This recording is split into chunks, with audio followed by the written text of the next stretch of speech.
Thank you for purchasing Chainergy SE inventory. To download, please choose the buttons for the items that you bought. Everyone needs this first item. If you purchase Pro, Exec, or Ultra, there's buttons for those as well. Download those next. So install inventory first, then each of the other ones. In your email, you'll have a serial number for the ones that you purchased. There's also a getting started to help you on this page when you're ready. The next step is to locate the files that you downloaded in your File Explorer based on which browser you're using. You should know where to find them. Run them. Start with inventory. I just did Pro, but any of them. If you get this blue screen, just choose Run Anyway. We're fine, and it'll bring you to the dialog. Here you put in your name or your organization and the serial number that you get received in your email. We recommend you keep the default location, but you can change it if you want.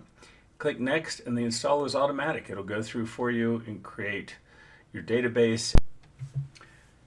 After you click Finish, you'll want to go down to your Windows Start button, click that, and then choose Chainergy SE from the recents.